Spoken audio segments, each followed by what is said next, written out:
The Brandon Peters Show may contain explicit language and detailed plot points. For more information on the show, stay tuned to the end of the episode. Summer, summer, summer of 86 at 40.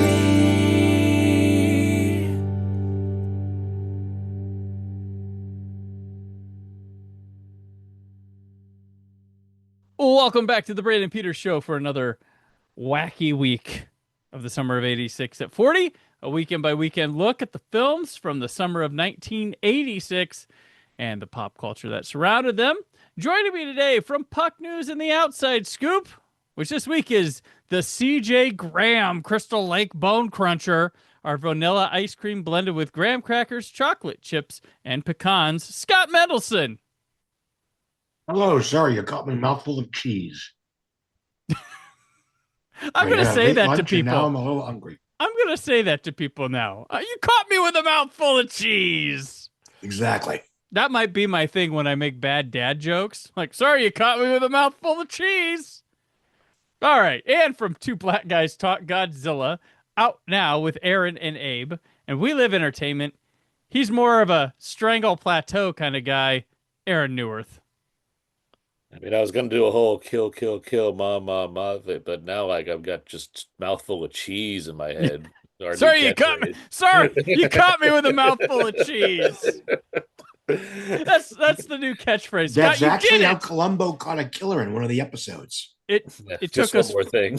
five summers. We got a catchphrase. Well, there's always "It's no House of Cards." Well, now, there's smash that subscribe button. That's our catchphrase. Yeah. Let's be clear. Let's be clear. All right, fair enough.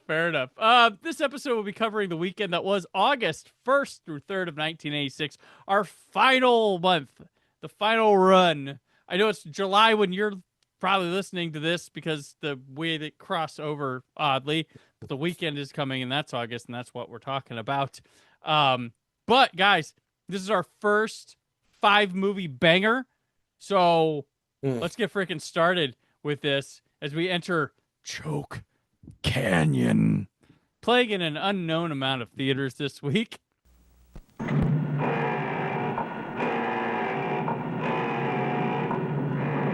You've got radioactive waste on your hands and you're trying to deep six it.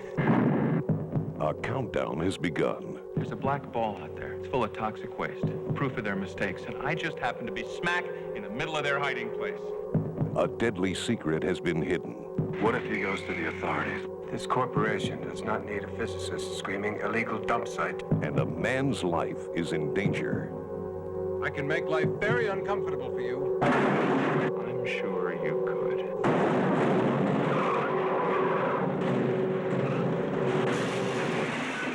Now, one at a time, once and for all, he's going to show them he's the one who can stop them in Choke Canyon.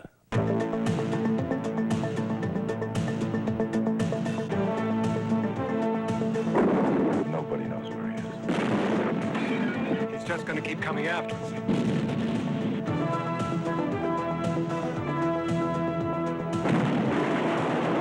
I'll go public, and I'll blow Pilgrim Corporation right out of the water. I want him dead.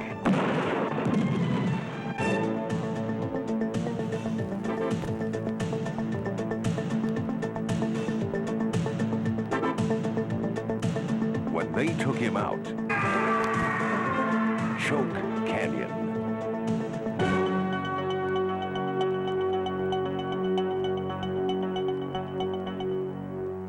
Directed by Charles Bale, he who has directed Black Samson, Cleopatra Jones, and the Casino of Gold, some episodes of Chips, Manimal, Knight Rider, and Baywatch Nights. He was a stuntman, including 3 episodes of Batman 66, and also an actor on that show in 2 different episodes. So he was a total of 5 episodes.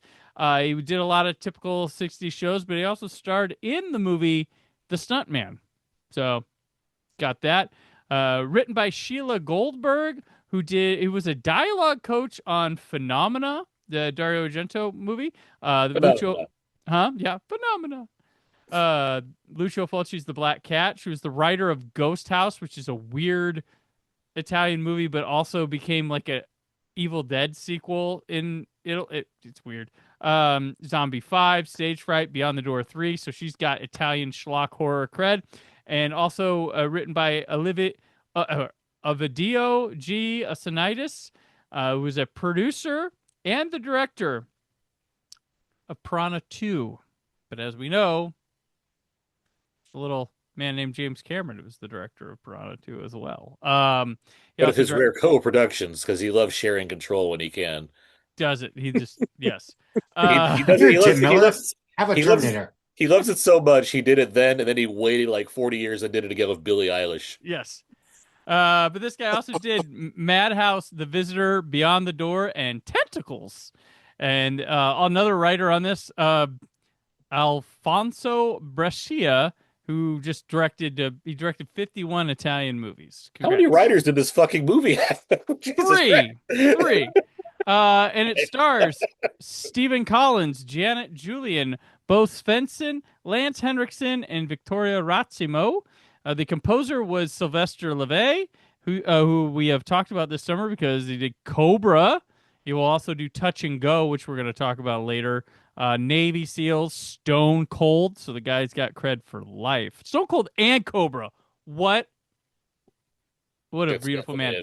Guess what? Later this episode, it provides additional music for Howard the Duck. And then the music arranger on Scarface and Flashdance.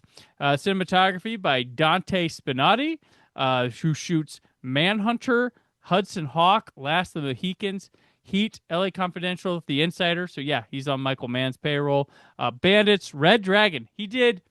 So Daniel Pearl does Texas Chainsaw Massacre and Texas Chainsaw Massacre. This guy does Manhunter and Red Dragon. X-Men: The Last Stand. So he's the guy who shot Wolverine going up in the roof. He's weirdly a Ratner guy also. Really a Ratner guy. Ant-Man and the Wasp. And then, Aaron wanted me to mention that he did Nell. Tie the Woo! I was going to say, do your Nell. But Scott wanted me to mention that he shot Melania. Told you, Red Ratner. He's still working. Good for him, I guess. Yeah, he's working. That was like months ago. Working for the man. He also shot the Alto Nights, so you know. There you go. Melania, another one where the critics got it wrong because audiences loved it. Right. So, this movie's about a cowboy scientist who's fighting a corporation. One of those cowboy scientists.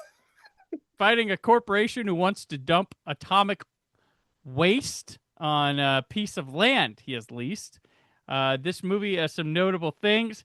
Courtney Cox, Helen Hunt, and Mariska Hargitay were all considered for the lead female role that ultimately went to Janet Julian.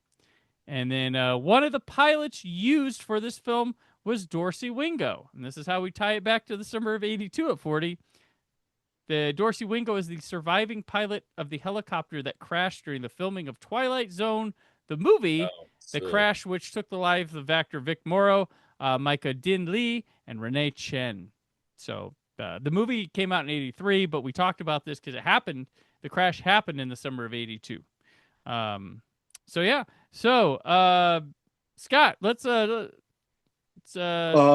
that canyon. Hold on a second. As the kids say. Hold on, he's got a mouthful of cheese. Yeah, it's kind of okie dokie. He caught me again with a mouthful of cheese. More or less. Choke Canyon. Truth in advertising? Not good. Weird that this actually does have a bunch of people that have done good and will do good again. But this is another picture, and we've discussed a few of these here and there. God, what was the episode? It was the one that just got released this week. Jake Speed, Adventure Man movies. Oh no, this is nope. Jake Speed is fucking Raiders of the Lost Ark compared to this, just in terms of entertainment value. Not in terms of quality, but entertainment value. This movie is again, it's one of those weird situations where like they were trying to sell the notion that just doing the thing was impressive enough, regardless of whether they did the thing well. And again, I bent over backwards to be fair to I've already forgotten the title, about the old guy that has to do the one that you very amusingly called Mad Max Fury Old. Oh, Big Thunder Thunder. Road. Yes, thank Thunder you. Road. Again, not a good movie, but I respected them doing the things that they did. This barely even has that. It's Stephen Collins is fine in the terms of one of those very conventionally jackassy 80s action heroes who, because he's handsome and quote unquote charming, he can do whatever the fuck he wants. The one thing I did like about this picture is that Lance Henriksen was almost against type in that you see him as the, he's wearing a suit and he's sort of like the enforcer guy. You think, uh-oh, shit's going to go down. But he's sort of the one that's like, no, guy, this isn't worth it. Buy this guy off. Stop. It's sort of like Jeremy Irons in The Beekeeper, where he's like the one trying to like put out the fires because he knows that the cure is worse than the disease, if you will. The stunts, such as they are fine. The movie looks not good in that way that any number of lower budget, early to mid 80s movies don't look good, in a way that, frankly, Jake Speed looked better than I was expecting.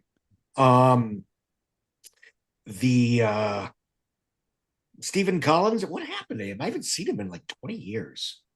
What's he been up to? Anyway, moving on.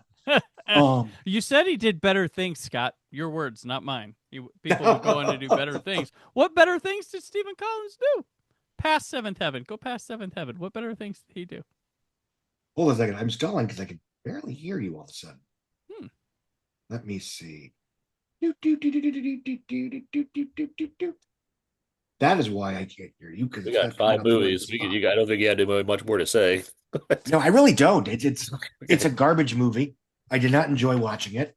It doesn't even have the whoa crazy for that has some entertainment value for Jake, something like Jake Speed, or even the oh wow, that first kill was really neat in Thunder Road or what have you. It just exists and barely does more than that. And again, the only thing I thought was really interesting was, again, Henriksen playing someone against type as seemingly the evil enforcer that's actually trying to mitigate and prevent the carnage. All right. Aaron. I was surprised this wasn't a TV movie, like watching it. I was like, why are we watching this? This feels like a TV movie. Like this feels like a pilot for something. That like just like has like one big stunt every week or something like that. But this is like a fancier version of that. But it's in fact a movie that's not very good. Yeah, it's in the vein of obviously everything wants to be Indiana Jones at this point. So we're gonna make a bunch of adventure movies that have like a guy that's smart but also sarcastic and not able to capture what Harrison Ford does, but will go along with the idea that he possibly can anyway. I like this more than that Thunder Road movie just because I do think the stunts are shot pretty well. Like there is a airplane sequence late in the game that's that's pretty effective for what it's trying to do on what I assume is a lower budget, but because you have I imagine people involved that know how to do that kind of thing. Well, the director's a stunt guy, so yeah. Exactly. So especially when you're in the air, you got to take a lot of care in how you're going to present that because you only get so many shots to make that kind of thing work. But otherwise, I mean, no, there's nothing really here. There's nothing exceptionally charming about the central chemistry between the two and the romance or what have you. The story is whatever. The whatever payoff it's going for doesn't really land. It's just it's kind of a nothing of a movie, and it loses the whole star because the star is a child diddler. So there you go. Yeah. Spoiler. It's weird that's in the credits, but yeah. Yeah, Choke Canyon. Dr. David Lau will not be back. Go to Google to find out why. Yeah, this movie's in that that I guess Indiana Jones exploitation thing of like suave, wisecracking guy adventure stuff. Like you needed to have your own version of that, and maybe you could make more movies. And Choke Canyon just from the get go just dull. Like I mean, this movie was easy to check out of, but it's funny. We mentioned we talked about the stunts, and the stunts definitely shot well. There's some good. They know what they're doing there. It's the scenes in between they don't know how to do either. Yeah, or don't know how to do to help get from stunt to stunt. If you want to go that route where you had these stunts planned out and you make a movie around it, that's fine, but they don't know how to tell the in between, and they don't look interesting. They're not shot well. I'm like, use your stunt mentality to do a conversation or a base scene or a exposition dump type thing, because it's not working. Yeah, Lance Henriksen here rejoining with some people who he worked on The Visitor with. It's fine. That I enjoyed. Yeah. Yeah. So yeah, it's nifty and all, but this thing sucks. Like it just is like, meh. Yeah. So there was nothing appealing going in, and there was less appealing as you watched. Like it was just like, what do we got here? Oh, another one of these adventure guy movies. This time it's Stephen Collins. Yay! So Yeah, you could.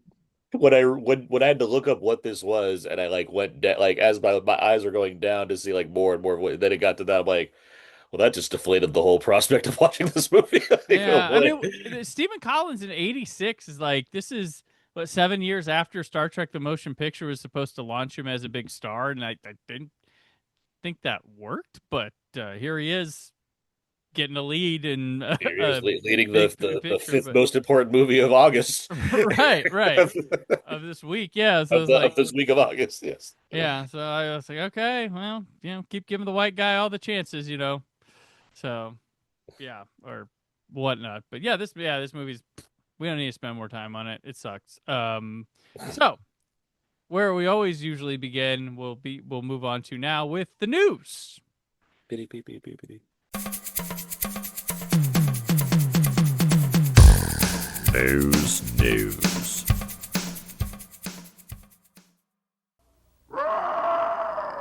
Yes, fans, a full-blown invasion of wild creatures has arrived at the community concourse for the annual comic convention. And you're right, sponsors tell us this year's convention is bigger and better than ever. For lovers of comic books, movie posters, and other assorted pieces of trivia, this is paradise. The convention attracts about 5,000 people over a 4-day period. And though a majority of those people are interested in comic books, a lot of those people are also interested in film and whatnot. So we're not just a comic book convention, we're really a lot more. All right, so here we go. July 28th, NASA releases a transcript from the doomed Challenger. Pilot Michael Smith can be heard saying, "Uh-oh," as the spacecraft disintegrates. Deadpan to the end. Yeah. July 29th, the English cricket batsman Dennis Amiss scores his 100th first-class century playing for Warwickshire versus Lancashire in Edgbaston. None of those words are in the Bible. Yep. Just that's for our international listeners. There you go. July 29th, New York jury rules National Football League violated antitrust laws and awards the United States Football League $1 or in damages. What? That can't be right. $1? All right, whatever. That will teach them? Yeah. Dang. All used to go a long way, guys. July 31st. July 31st. The 19th San Diego Comic-Con International opens at the Hotel San Diego. With guest comics Frank there? Langella. And there were actual comic books there. Yeah. The Sorry, guy about who Frank wrote the Langella? first issue of Mole Man. This one's crazy. August 1st, Grateful Dead's Jerry Garcia is released from the hospital after a 3-week coma. He's grateful he's not dead. He will get by. August 1st, Twins pitcher Bert Blyleven becomes the 10th player to reach the 3,000 Major League Baseball strikeout milestone and two hits the A's 10-1. One of those hits cost him though. So yeah, if they had one, that means either a homer or those two hits were consecutive. Okay. August 2nd, American athlete Jackie Joyner-Kersee beats her own world heptathlon record by 13 points in Houston. August 2nd, the PC was born. There you go. August 2nd, also that day, Saddam Hussein offered peace in an open letter to Iran. His own PC. His own PC, yeah. How did that work? Yeah. Yeah. The end. The end. That was the last we heard of him. Yeah. Saddam said, peace, guys. And the world said yes. For a while, and then we liberated Kuwait in the 90s very, very quickly, right? That's what we did, I think. That's what we said, but that was what we told everybody we were doing, but we wanted They kept playing that song, I Just Want to Celebrate, and I assumed it was literal. Yeah. Just wanted that oil. Yes. And then later on, Saddam like tripped on a banana and died, I think. That's how it happened. By being hanged. Like they put it, that was their joke. They put a banana under the foot, so it was when they did anything. They have a lot of bits over there. Me too. August 3rd, the first NFL American Bowl expedition game at London's Wembley Stadium. The Chicago Bears defeat the Dallas Cowboys 17-6. That's where they give them all bowl cuts before the game starts. Right? Yes. Yep. Actually, it's actually the KFC Bowl. They didn't call it that back then. They call it the American Bowl. It's a little more real, you know. Yeah, no one knows what the fuck a Kentucky is. Yeah. Back when they were allowed to call it fried chicken. Now we call it American chicken. American chicken. Deaths this week. Major League Baseball player Cliff Melton. Painter and sculptor Karel Auberek. Songwriter of It's Not Unusual. Gordon Mills. Chayun Sugihara, a Japanese diplomat. Teddy Wilson, a jazz pianist. Writer Robert Wolfgang Schnell. Jazz sax player Joe Thomas. And the mentor of Donald Trump, Roy Cohn, dies of AIDS. Oh, but he was like super macho and straight. Yeah. Another AIDS victim this summer. Just to show At least Reagan. Ronald Reagan said, "What's that?" Yeah. Oh, wow. Americans and their yeah. All right, we got 2 weddings this week, our last ones of the whole summer. So we Thank God. Weddings. Yeah. Is no one allowed to get married between early August and Labor Day? Nobody notable Rose got busy married. getting AIDS. So, July 27th, Cameron Crowe weds Heart guitarist Nancy Wilson. Oh, yeah, that's right. Yeah. Cool. Have they stayed together? Is that a thing? Maybe. In one of the oddest things that ever happens in these celebrity weddings, the guy's younger than the girl. He's a magic man. Yes. I tried Maybe to she wanted a understand. tiny I dancer. tried to understand. August 1st, tennis ace John McEnroe marries actress Tatum O'Neal. You can't be serious. Well, two people that probably never yelled at each other. Not at all. Not at all.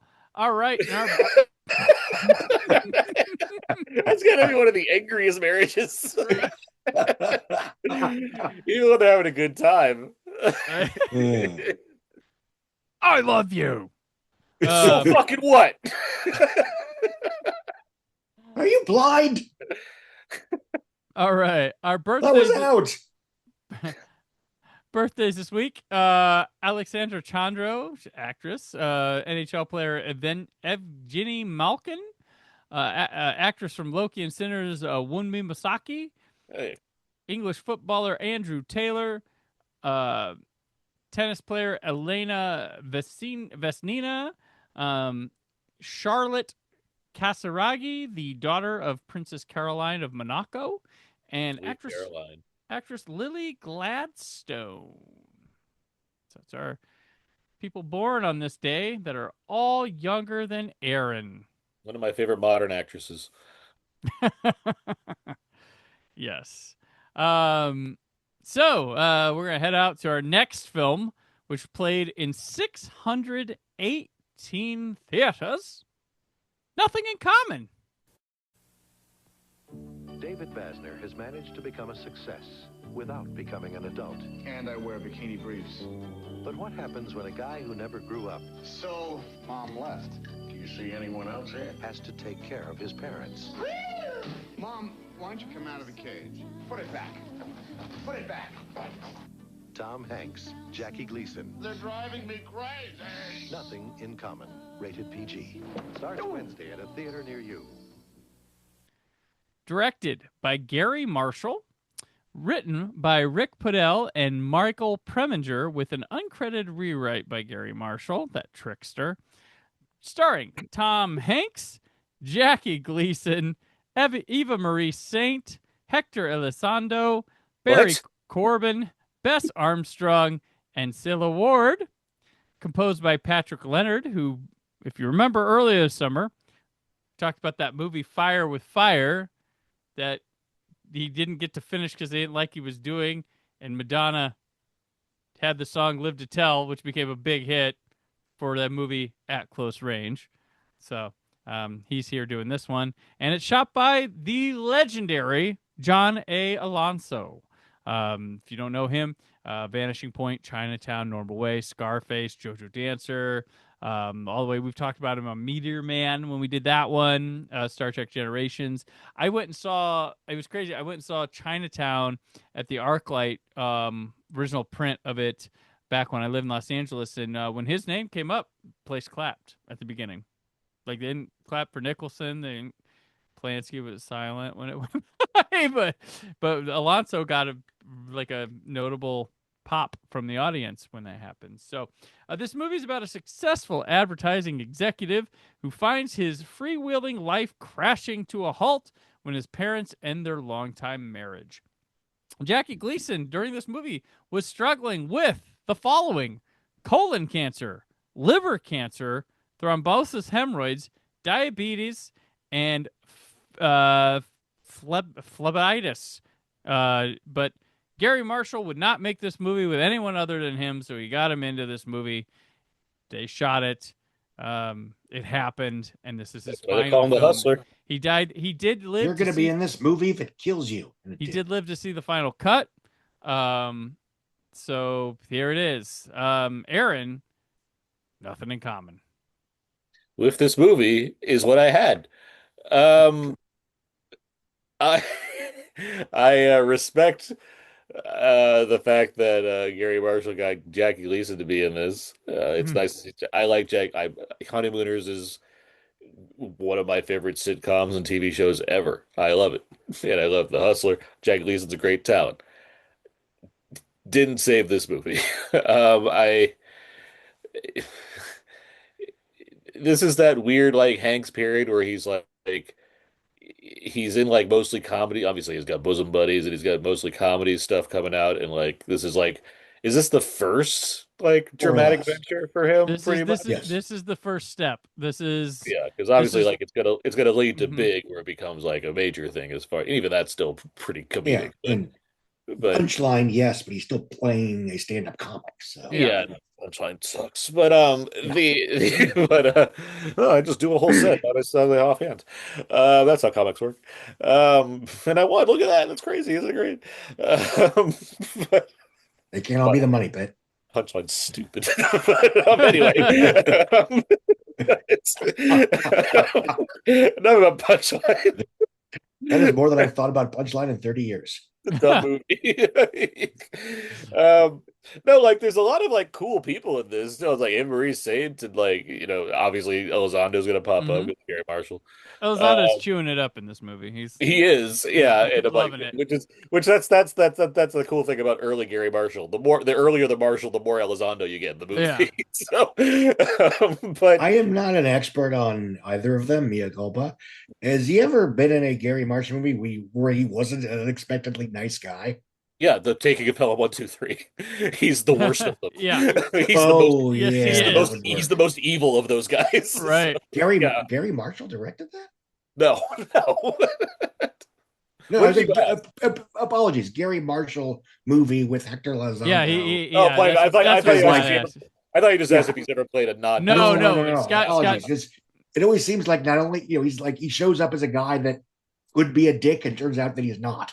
No, yeah, he's always secretly like rooting for the lead character. Yeah, that's his deal.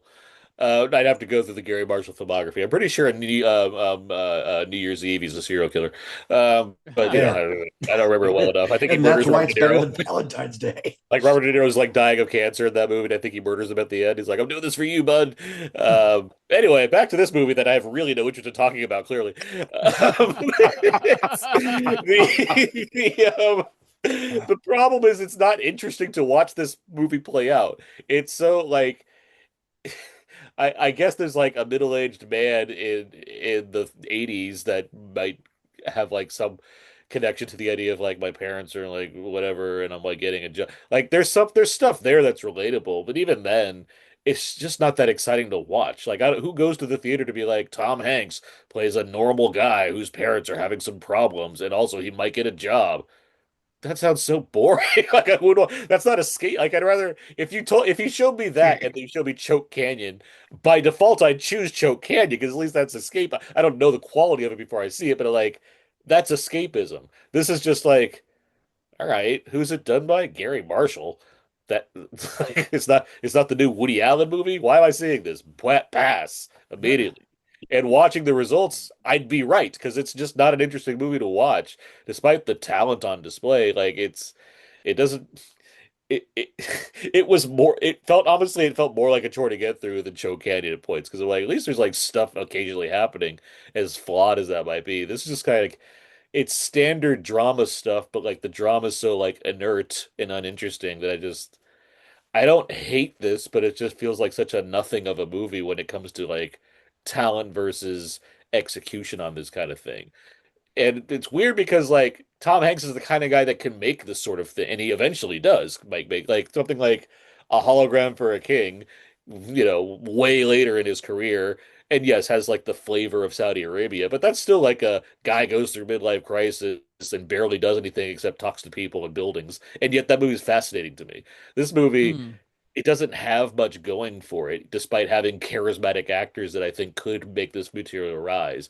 If you put like a Dustin Hoffman in this, maybe that makes this like better, just because he has a sort of energy that could carry something like this. But as it stands, early Tom Hanks and old Jackie Gleason, it's just not. There's not a lot here to like grasp onto. Local Hero is another one where it's like that. You have old Burt Lancaster and young, what's his face? From Animal House. I can't think of his name. But and Wedge Antilles. But they're like the energy in that movie, which is again about just like a guy walking to houses saying, "Hey, maybe you should sell this place." I don't know, Burt Lancaster's coming. Like that's still like interesting to watch. Where this movie, no, I couldn't really get into it, so wasn't a fan. Okay, Peter Raggart. Is that who You you're looking think? Jesus, that was bugging. at? Scott. Aaron, you ignorant slut. No, I'm kidding. I'm not gonna say I loved it, blah blah blah. Oh, it's a movie that took for granted, blah blah blah. And I did read some reviews that, frankly, I think you were in the critical majority 40 years ago. And you're not wrong. My biggest issue with this is that first of all, it's like barely the log line, where like the pitch is that Tom Hanks is a guy doing well for himself, but then his elderly parents go through shit. He's got to take care of his dying father. And for what it's worth, that really doesn't happen until the third act, and that's being Yeah. That being said, I did enjoy watching Tom Hanks at this point in his career attempting, and I would say more or less succeeding in a role of this nature, because he is such a good actor and interesting presence that I was intrigued by watching him play these notes. And I liked relatively, the business dynamic of the picture when it was dealing with, obviously it's Mad Men light, I guess, for lack of a better term. But, I liked the adult frankness of the relationships in and around the business world. Him and Sella Ward, there are 100 ways that could have been just annoying and, take your pick, and eye rolling. And I think it avoided all of them, more or less. And I find, their final scene together is actually quite compelling, partially because it does kind of go, against the grain for this kind of movie. And then it's followed up by, again, a scene where, in most movies, Hector Lozando's boss would be the God damn it, whatever your name is, you have to make a choice. Blah blah blah blah. But slight spoilers, sorry. He basically says, "Look, you are worth the wait. Do what you need to do." And I do like that the movie ends with him having returned to his job. It's not like, the moral of the story is you should quit your job and be a dog walker, for which a movie I otherwise very much like, by the way, In Her Shoes. That being said, you're not wrong. This is sort of a guy that has done well for himself and is never in any real peril in terms of financial or psychological. Yeah. Yes, he is devastated by what's happening with his parents. I think that stuff, when it gets really raw, is very compelling because it's so specific. Though, bending over backwards, to be fair, I enjoyed watching this picture as an acting treat. And in the moments where it was very specific in terms of the story it was telling, both in terms of the, in the boardroom and in terms of the, an early example of what we now call the sandwich generation, where you have, generations of parents, thanks to modern medical science, are living a hell of a lot longer than Social Security age, and with all the, issues that come with that. And, I like that he wasn't a dick. His mother was presented as incredibly sympathetically. So there was no, that bitch shrew or whatever that you might see in a movie like this.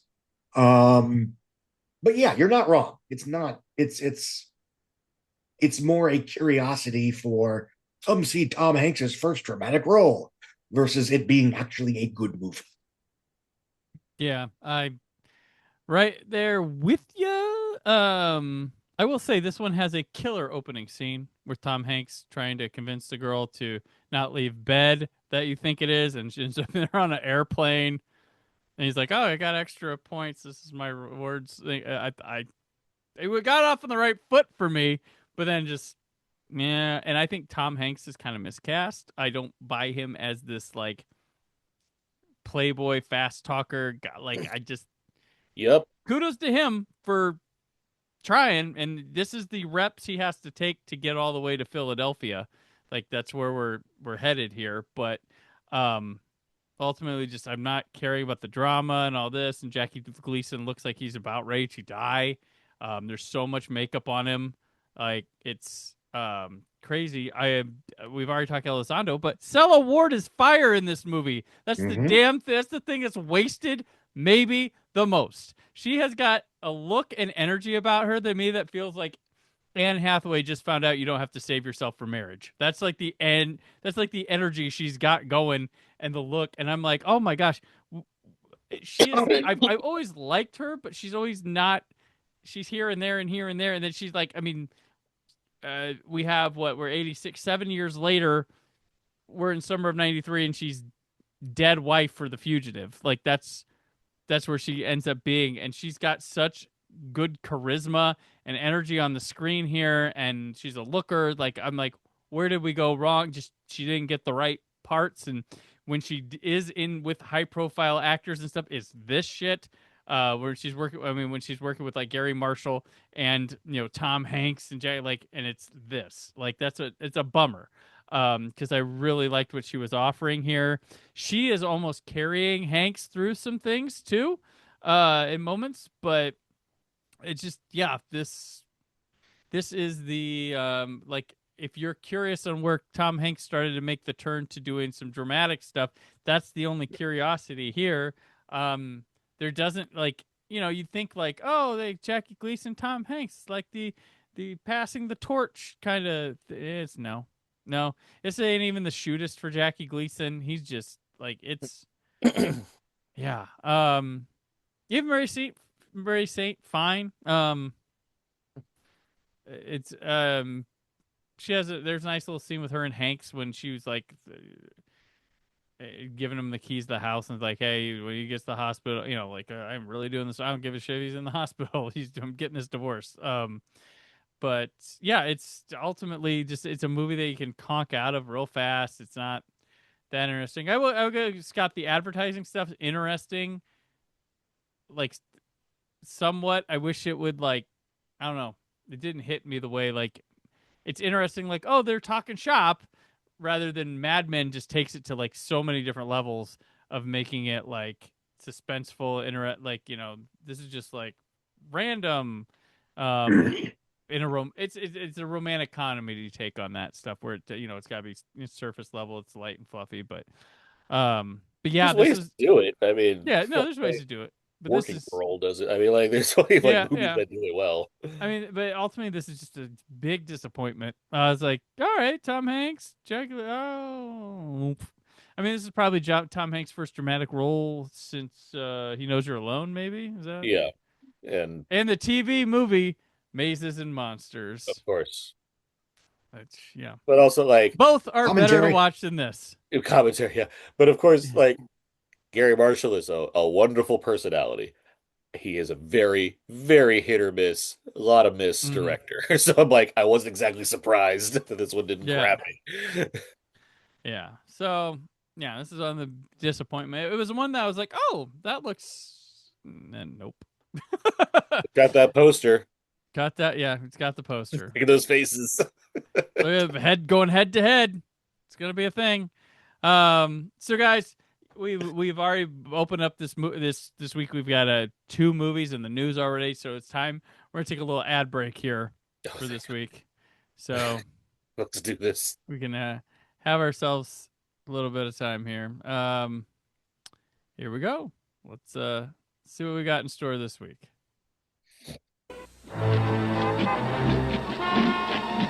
I'm gonna do it. Burgers, Turpin, come on in here. I'm sorry, I can't finish. Something Nothing in lunch. common. I don't believe you. If you're fed up with burgers, drop into Taco Bell for a taco salad, fresh vegetables, seasoned ground beef, and real chili. You may never have another This burger makes me want to as long document as you live. suicide. You know what?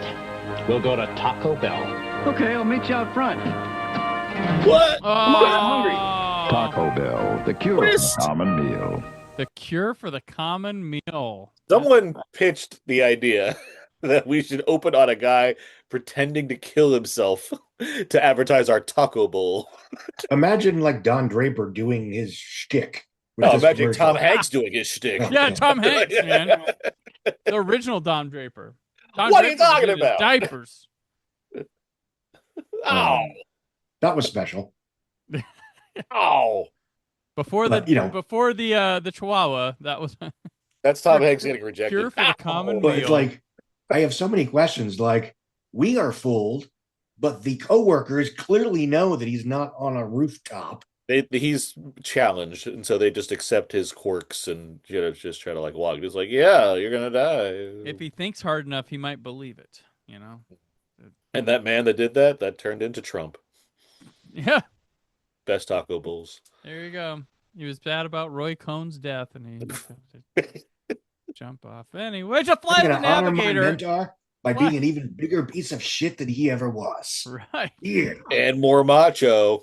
Yes. More macho. So yeah, Fly the Navigator, our next movie. What a segue. When sometimes the best segue is no segue at all. Right. Playing in 952 theaters. The Navigator. You are the Navigator and his crew.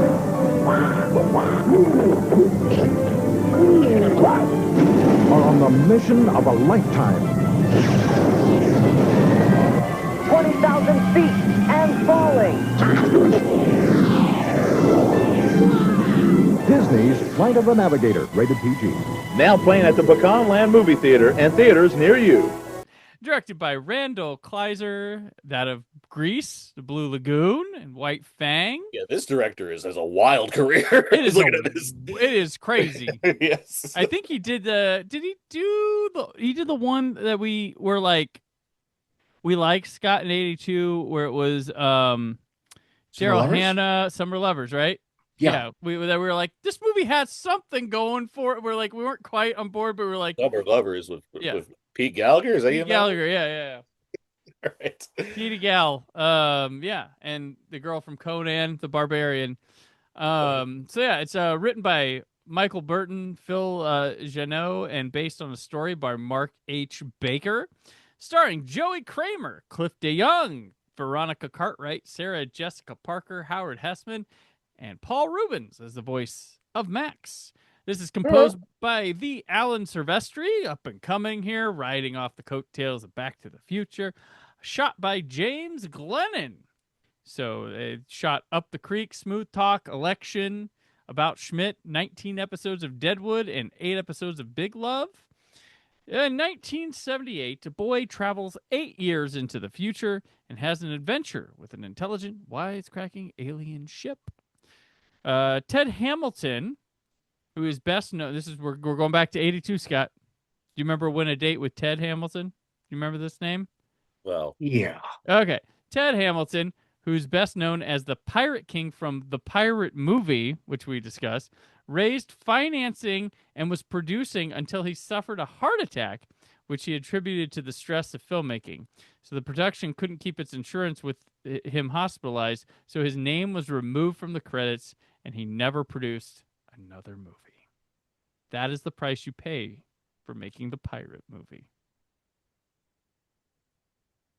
Huh. So, yeah, the pirate movie, which we talked about, and some people were like, oh, we should watch that. We were like, no, this is not an endorsement. No. This is not an endorsement. It's not good. It's not good. But was this good, Scott? Was Fly the Navigator good? I actually saw this in theaters on or around opening weekend because, this was the point where I was seeing movies in theaters. Yes.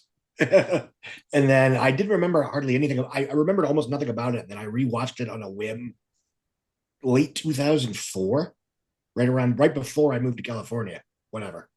And I think this movie is actually very good up until we the almost like right exactly at the hour mark where the ghost of the machine, whatever the hell you want to call it, starts talking like Pee Wee Herman, basically.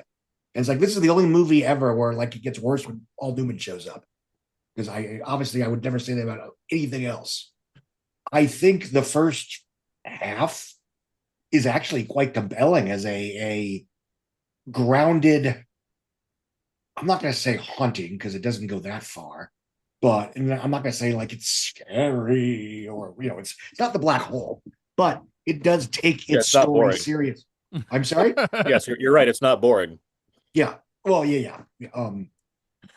But it takes its drama and its exciting incident very seriously in a way that makes it very compelling, to the point where, again, I'm almost disappointed when it turns into this kid on a spaceship with this, 80s style gee whiz comedic robot or computer voice talking at him in that very 80s way. That being said, watching it, again, it was worth noting that the movie's almost over when that stuff happens. And so I'm willing to give far more credit to the movie itself. This is a 90-minute movie that I quite liked for the first hour. And, the production, it's only a $9 million movie. And I think the production values are solid, relatively speaking. It is well acted by the adults who don't treat this as, we're the adults in a goofy Disney kids film. In a way that, frankly, stood out at the time. Obviously, it's fun seeing a very young Sarah Jessica Parker. I think it's very funny that, she has a scene where she shows up and she basically flirts with him. And the next scene, he is not wearing a shirt and he's startled awake. And you could only wonder what exactly he was doing in the downtime. But otherwise, it's a cultural artifact. It's far, far better in terms of like that goofy sci-fi film from the mid 80s that you have fond memories of because you watched it as a kid than, say, Short Circuit or another movie we're going to talk about later today, actually. It's not as good as Space Camp, but just Space Camp is unusually good regardless. But I was pleased that the stuff that I remember being good was still very good. And the stuff that annoyed me didn't take up nearly as much of the runtime as I remember. So solid, kid-friendly science fiction adventure story that is surprisingly haunting when it wants to be. Okay, Aaron, tell us how you have no nostalgia. That's not where you're coming from on this. And Dunk on Scott, I guess. Well, I don't have any nostalgia for because I've never seen it until this week. Whoa! Wow. Okay. Yeah. All right. It's actually quite nice to discover these various kids movies from the 80s that have certain esteem to them, especially the smaller ones. Because these ones I've been discovering, like this in Space Camp, I'm really, really liking. So it's funny to think that the ones that make the loudest noise, I guess, are the ones that are just bad, since we're not the biggest Goonies fans of this podcast. Meanwhile, I'm like, Space Camp rocks!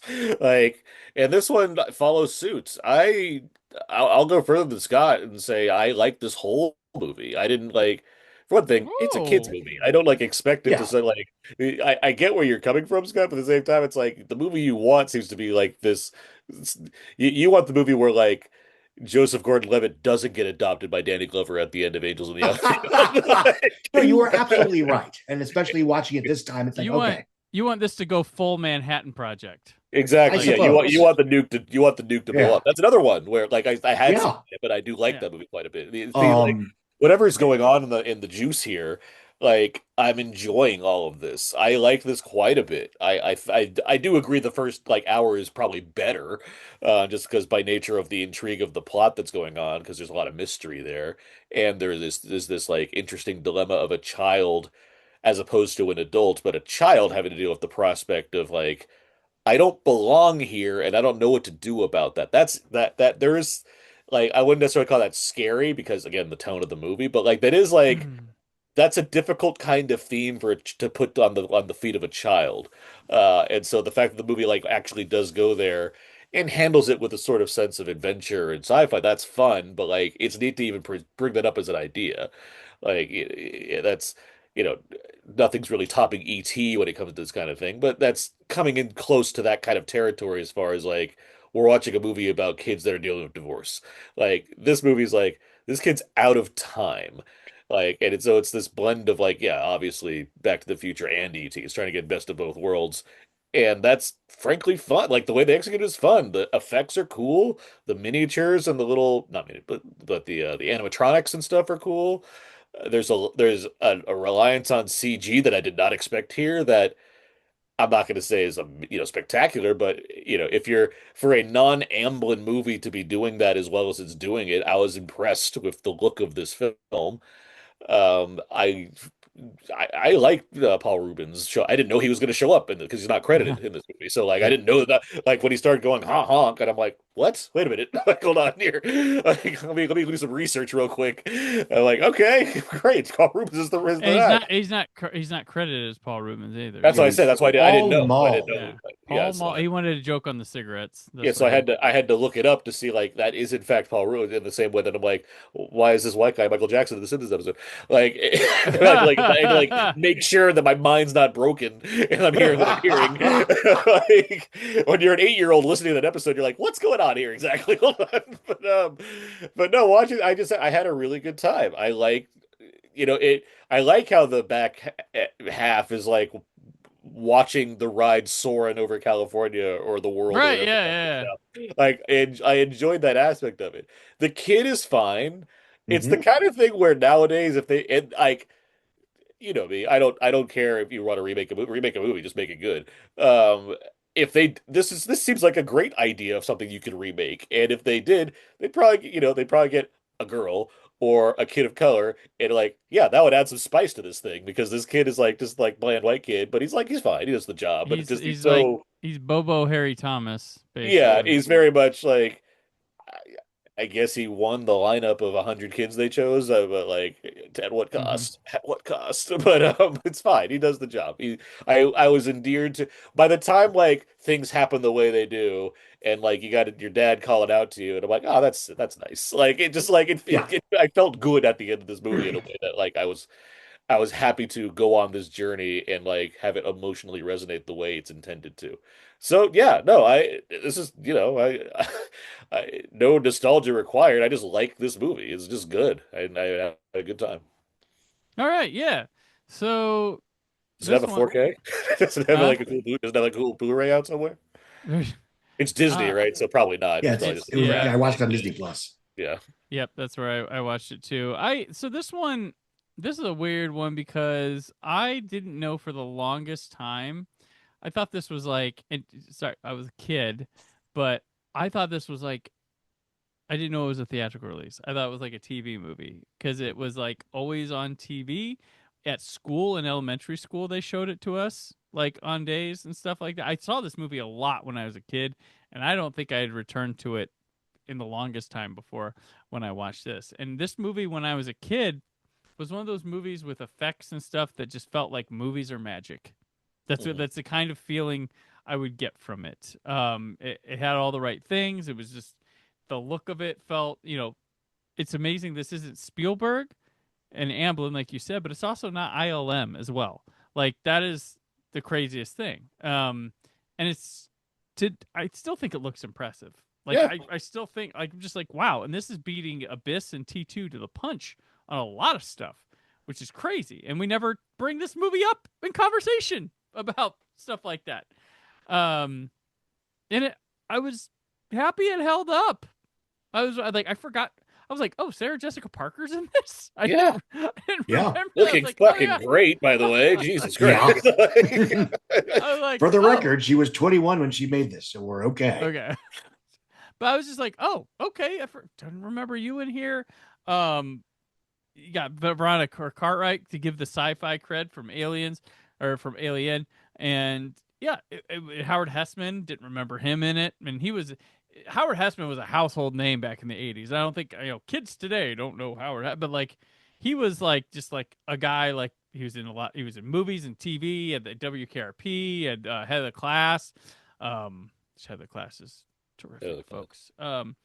But yeah, this one, like it's just, you sit back and wonder. It's got good score. It's got Silvestri, so it's got one of the guys that you can just hear some notes and you know who it is from the 80s. And yeah, like Aaron said, that's the perfect thing. It's like Soren at the end of this. Like this would be cool to see in the theater with that in mind, and how it would just being engulfed in it.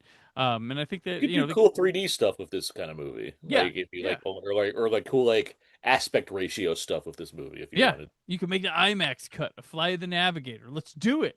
Let's go. But I liked. I was. That was the happiest thing about this episode, is I came back to this and it held up good. It wasn't like, oh man, it was better than I thought it was. I was like, yeah, it was right there. I'm like, I'm right about this. Like my young self, I didn't. There's nostalgia, but I was also not like fooled by it by any means. I was still loved the effects on it, the CG and the practical, and I remember the voice being a bit clowny, but I didn't remember it being like all sorts of crazy, but it works. This is the best Amblin knockoff there. I mean, like, sorry to Super 8, but this is the best non-Amblin thing, non-Amblin thing that there is. Like, and it happened in the same decade. Like, it's quite crazy. This is, that people want to chase, but it was right there the whole time. But this one doesn't get. I feel like this is the '80s kid movie that we all saw, we all loved, but doesn't get brought up like the Goonies. Doesn't get brought up like a lot of other ones. But it feels like I hear these like in piles of movies where it's like, this is like, you say Goonies and like, all those, Flight of the Navigator, Explorers, like you just rattle off all these titles and you don't think of any of them, and like with like this it's great. Never leading the charge at all. But yeah. They feel like they're using them as examples of like these 80s things that aren't very good, but instead it's like, no, actually a lot of these are pretty solid. Like they do there's a reason why they sustain themselves the way they do. Not all of them are just rooted in the fact that there's like one kid that they like and they quote two things or something. Some just have good quality storytelling going on. Yeah, this one certainly is that. Like this is just good. And I mean, as much as this kid, like, you knock him, he carries the damn movie. No, he does. Like it's not about. I think, like, yes, I do think he's fine, but yes, I don't discredit the fact that he is the movie, and by the end of the movie, when he's literally saying "I love you" to his family, I buy into it. Like it's effective. Well, and one of the reasons I like this as much as I do, I like the first hour more than the last 30 minutes, but you're right. It is what it is. He plays the drama straight. He doesn't try to give a stereotypical kid performance. And that's why this film is, for lack of a better term, it feels weighty. I mean, even if it's not scary, there is a certain creepiness, especially in the first, 40 minutes or so, when you really have no idea what's going on or why. It almost feels like Stephen King for kids. And I mean that as a compliment. There's like a Twilight Zone-y type of thing going on here. Amazing stories. There you go. Amazing story. Yeah. God, that theme song creeped me out when I was a kid. That's why I try to play it in your ear when you're sleeping and you don't know. That was you. Was I? Aaron Neuwirth. Doing your Jared Leto impression? Two black guys talk, Godzilla. Right. I have lost the plot, but I like Abraham, it's me, Aaron. We are out now. There we go. That's how it, right? No. Anyway. Smash that subscribe button. Boom. Sorry, you caught me with a mouthful of cheese. Yeah. But yeah. Fly the Navigator. Good movie. Good movie, which I thought was a TV movie, but here is what the yet TV another movie. mid-80s kids Trying to film that is segue. much better Trying to than segue, Goonies. Scott. Trying to segue. Well, this was important. TV movie that we'll go to real TV movies as we check out the TV ratings this week. God damn it. Tuesday, Angela must face the truth. My son is not a wimp. The mother's always the last to know. Why is it? Because a boy is well-behaved, intellectual, and a little uncoordinated, people call him a wimp. Because that's what wimp means. Who's the boss? Then, Somebody hired you. Mike lands a job, but is it too tough to handle? Just make sure you're great. Hey, no problem, Dad. I promise. I will maintain a solid D average. Growing Pains. Tuesday. All right. Number one. That was fun. King of Summer. Bill Cosby. Bill Cosby. A rerun on NBC. All right. And then Family Ties. Rerun. Number 2. Night Court top Cheers this week. Number 3. My God. Rerun. That's a bunch of bull. Cheers, number 4. It's a rerun. Then Newhart on CBS. A rerun. Kate and Alley on CBS. A rerun. Number 7. Murder, She Wrote. A rerun on CBS. Number 8. A Growing Pains rerun on ABC. Number 9. 60 Minutes. It was new. We did it. Number 10. Who's the Boss? A rerun on ABC. On Wednesday, ABC aired a special called After the Sexual Revolution, which was a 3-hour ABC News close-up from Barbara Walters that examined how the women's movement and shifting dating norms permanently altered the American workplace, marriages, or she would say marriages, and relationships. Neat. Yeah. I'm sure that's aged very well. I'm sure it has. The movies this week, Monday on NBC, they aired I'm Dancing as Fast as I Can from 1982, which starred Joe Claybrough, Diane Weiss, Joe Pesci, Geraldine Page, and Richard Mazur. Saturday on ABC. Is that about a woman that has to keep dancing, and if she stops, she does up? It's like Speed ripped this movie off. Yeah. With Crank thrown in. There is Joe Pesci's on the phone the whole time being like, if you stop dancing, you die. It ends in a beheading, too. Yeah, so it's very cool. It's just like the Red Shoes. Yes, very much. Saturday, ABC aired the animated film The Flight of Dragons from 1982, which is a Rankin Bass movie with vocals from Victor Bono, James Earl Jones, and John Ritter. And, yeah, everybody's favorite trio. Yeah, I never heard of it either. And fantasy movies come up, but it's like, yeah. So, Sunday, ABC aired Absence of Malice from 1981, directed by Sidney Pollack, starring Paul Newman, Sally Field, Bob Balaban, Melinda Dillon, Luther Adler, and Wilford Brimley. And the TV movies for this week. On Wednesday, CBS started repeating an 8-part miniseries called Mistral's Daughter, from 1984, starring Stephanie Powers, Lee Remick, Stacy Keach, Robert Urich, Timothy Dalton, Joanna Lumley, and Michael Goff.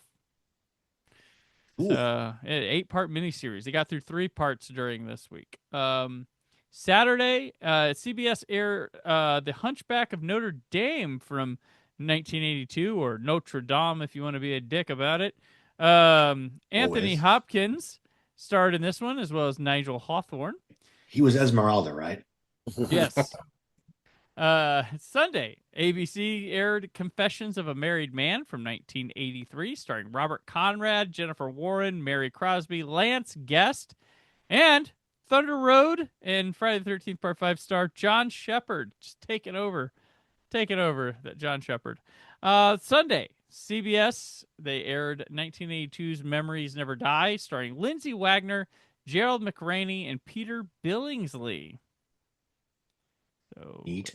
There you go. At a time where Lindsay Wagner and Gerald McRaney would have been like superstars, so big deal. Big deal there. You know who else is a big deal, Scott? Howard the Duck, playing in 1,554 theaters. Yes, that is not our main movie this week. No. That's so crazy. I love these where I'm like, wait, Howard wasn't the big... we'll talk about it. He didn't ask to come to this planet. It was an accident. Do you see what I see? He tried to make friends. Shoot to kill. To fit in with the crowd. I'm sorry, we don't allow pets on the premises. But this is obviously no place for an intelligent being. That's a duck, man. George Lucas presents Howard the Duck, a Willard Hike film, a Gloria Katz production, rated PG. Starts Friday, August 1st at select theaters. Directed by Willard Hook. Is it Hoyk? Hoyk. Director of Messiah of Evil, and wrote More American Graffiti, Temple of Doom, and Radioland Murders. He also wrote this with Gloria Katz, who helped write American Graffiti, based on the character created by Steve Gerber and Val Merrick, starring Leah Thompson, Jeffrey Jones, Tim Robbins, Ed Gale, Holly Robinson Pete, David Paymer, and Chip Zien as the voice of Howard the Duck. John Barry composed this movie, so we got some powerhouse composers this week. Cinematography by Richard H. Klein, who had done Soylent Green on The Andromeda Strain, King Kong, 1976, Star Trek The Motion Picture, Touch and Go. He'll be back in no time. Hang 'em High and Camelot. This movie's about a sarcastic humanoid duck who is pulled from his home world to Earth, where he must stop an alien invasion with the help of a nerdy scientist and a struggling female rock singer. Robin Williams originally was cast as Howard. He left the project early, wasn't liking how they were directing him, apparently. John Cusack and Martin Short also auditioned for this voice. John Landis was originally chosen to direct the movie. Obviously, he did not. He murdered 50 ducks on the way to right? First day. Yeah. Jay Leno was up for the Tim Robbins role in this movie. And then here we go. He makes more sense as the duck. Yeah. Yeah. Linnea Quigley, Tori Amos, Paula Abdul, Kim Basinger, Phoebe Cates, Jodie Benson, Sarah Jessica Parker, and Laurie Singer all auditioned or were considered for the role of Beverly. So, God, lots of I don't them. think of comic whatever when I think of Kim Basinger. That would have been interesting. What Cool World's Kim Basinger are we talking about? Yeah. Crazy enough, I can see Paula Abdul. I can see Linnea Quigley. You could easily see Paula Abdul. It's just like she stands like a cartoon cat. I mean, that's her deal. She got there eventually. It's crazy. Like Linnea Quigley's up for this. Like that would have been a major. That would have been a big bump for her. Even though this bombs, it's a major. That's a big upgrade for her. Yeah, it'd be a huge upgrade for her. Phoebe Cates, they just it's crazy. But anyway, Aaron, Marvel Cinema. Let's talk about it. That's where it started and ended, as far as I'm concerned. Sorry. So I'd never seen this movie in full before. I had seen clips. Oh, no shit. Okay. So I never like because it's Howard the Duck. It's one of those movies that has a certain reputation, and like how much time do I want to give this versus doing anything else with my time? But fortunately, this podcast has come along to help me with clearing up certain important gaps in my cinema prowess. Let's just get the one thing out of the way right off the top. Sure, I don't approve of the relationship, but this is the hottest Leia Thompson's ever been in a movie. Let's just like let's all agree. Like Aaron, we don't kink shame on this podcast. Their relationship was wholesome and true and consensual. Scott, you don't need to be the first one to jump up to say that kind of thing every time something approves of your liking. Aaron watched Howard the Duck was like, I get it now. Thompson. Okay. It's like, we grow Put up Caroline in the city in the queue. We're doing We grew this. up with Lorraine, and she pops up here and there in different other movies, but like it seems between the rock star thing and like everything she's got going on is working for her in this movie. This movie. Let me settle back into thinking about Howard the Duck. I really wanted to like the ambition of what it was doing. It's certainly fucking weird, especially that first few minutes when you're in Duck World or whatever the hell, the universe that D comes from, where everything's duck, and it's like, which includes like the Play Duck magazine, all that bullshit, like all the stuff they're doing to like make things duck. It's like, well, they committed. Like I get that for sure. Speaking of Backrooms opening tomorrow night in theaters. Yeah. Well, that was a thing back then. Like if you went to I talked about Showbiz Pizza and like Chuck E. Cheese. If you went to like the bathroom hall and stuff, like they had parody movie posters, but with the character. That was a big '80s thing. Was like catering it to a world. Yeah. So it's really going for it there, and I'm like, well, this obviously can't be the whole movie because this would destroy me, I think. So like fortunately quickly get into like Human World. And I was really trying to like this. I was like, okay, I have to buy into a few things here, but like the music's good. I like the costumes. I think the idea of trying to do neo-noir with this property is like okay, like yeah, but it's less about like the gonzo-ness of it. Like that doesn't bother me. It's more it I don't think it has enough steam to sustain itself. Like it just once I like get into the main plot, which is like we gotta like keep rendezvousing with Tim Robbins every now and then. Tim Robbins who's giving it 110%. All 6-8 foot 10 of him. Like it's really straining to like make that continually compelling to be like, all right, we go back to Tim Robbins. He's like, oh, I'm not ready yet. Then like Jeffrey Jones comes along. It's like I'm here now to do something and whatever. It's just like it's never as interesting as I think it could be with these pieces. But the weird stuff with Howard and Leia Thompson, I'm like, I kind of like this. Not the the borderline sex scenes they have, but like they do share a chemistry when they're like their dialogue and whatnot. Like there's something there. Sexy chemistry, Aaron. Don't deny it. Not too big of a fan of having two child diddlers in 1 week when it comes to the movies, by the way. Just to throw that out there. The 80s. It was the 80s, man. It was Something Ronald Reagan. It was like if we didn't, nobody had social media to tell on people. It certainly sits in that realm of like a child diddler's second appearance this summer too. Yes, both times playing villains. We're making we're making that that area that of like how else do we do comic book movies instead of just Superman, right? And like I think this like notion of how to do that gets better when we get to the 90s, where not everything necessarily needs to be like an origin story. Something to just be like weird. I'm not the biggest Tank Girl fan, but that's like one that I think that does that kind of job where it's like, let's just be like have a weird movie that has like our character in it.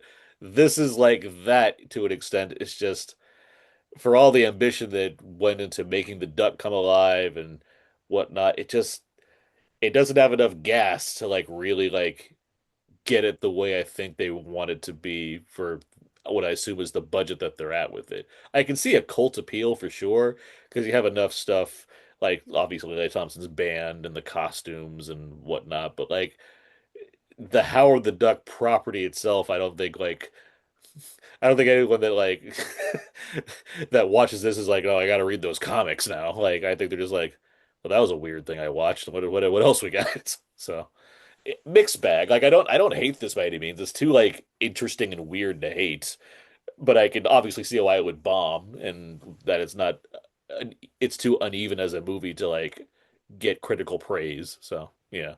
You better. No, I did not see this in theater. Oh, sorry. Well, easy on Tank Girl, Aaron. She is the director, Rachel Talalay, is a PopCon Podcast Award winning colleague of yours. So good. So just yeah.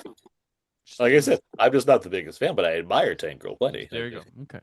Okay. Just putting it out there. That was one of the coolest things. Naomi watched that movie. So anyway, Scott. I did not see this in theaters because even then, the word was out that this was not a good film. I rented it on VHS, and I'm not going to say 6-year-old, 7-year-old me was like, the critics are wrong, this was great, because even then I was very hyper aware of certain gender tropes, shall we say. Because again, this is another movie that's this weird, fantastical, whatever, but you still find time for the non-humanoid male-coded hero to save the heroine from basically sexualized peril in a film intended for very, very, very young children. That was the only thing I really found offensive in the film, to the extent that anything was offensive. As far as the relationship, it's ridiculous. Of course, it's whatever. It's like one of those things that's like, oh no, what is this teaching kids? I don't know. Are they going to encounter a situation where there's an anthropomorphic duck that wants to sleep with them? I mean, that's not really a situation that did anyway. But Aaron is correct, unfortunately. The momentum is there right up until they establish that, okay, this, Howard is now on Earth. The rest of this movie is going to be getting him back to Duck World. And there's nothing really else going on other than, how that is complicated by various ulterior motives, blah, blah, blah. So the movie really does run out of gas within the first 35, 40 minutes, I would say, give or take. And then you're just waiting for the big slam bang finale, which is impressive. That's a scary fucking monster, especially if you're 7 years old. And I joke sometimes that's, it's basically the movie that Green Lantern was trying to remake.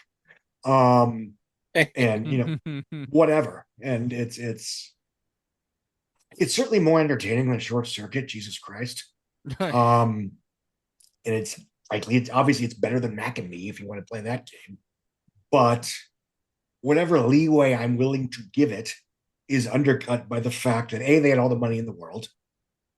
B, even then it seemed like a very early example of a film where they thought the abstract concept of it was enough to ensure success.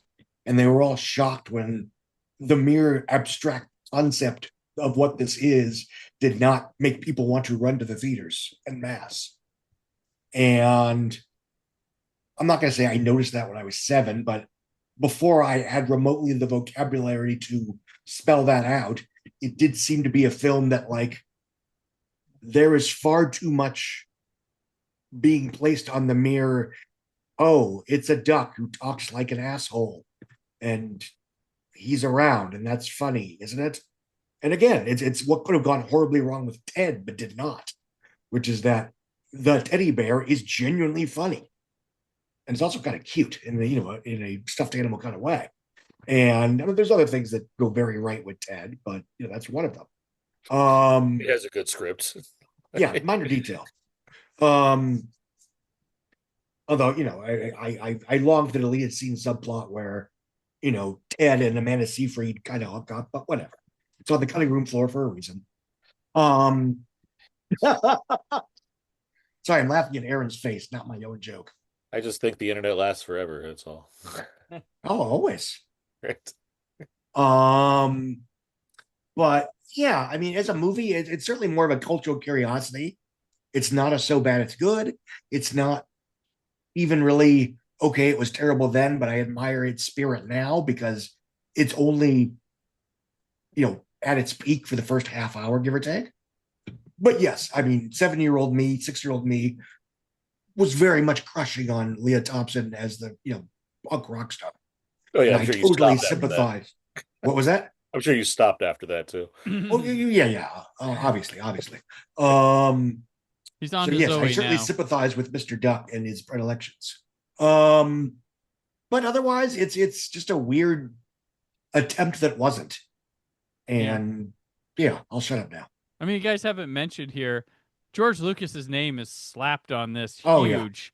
Like even like as much as like to assume he directed it, even like that. I mean, I'm not saying there was no rumors of that, but his name was just so big on this thing, and this was the first major chink in the Lucas armor. Like he was infallible before Howard the Duck. Like it was just like, oh my gosh, George Lucas, and then Howard came, and that like really turned people's like thoughts on him upside down because of how big a notorious bomb this was, how bad this movie was. Like that was growing up. No one talks about Howard now, but like growing up, this movie was the bomb. I'm aware. It was like the bomb. And watching it, I was like, I never like when I was younger. I was like, it's not. I thought maybe I'm like, oh, this is because it's trashy, like humor and stuff, and people thought it should be for kids. Is that what happened too? You know, like it's based off an adult comic, but they didn't convey that.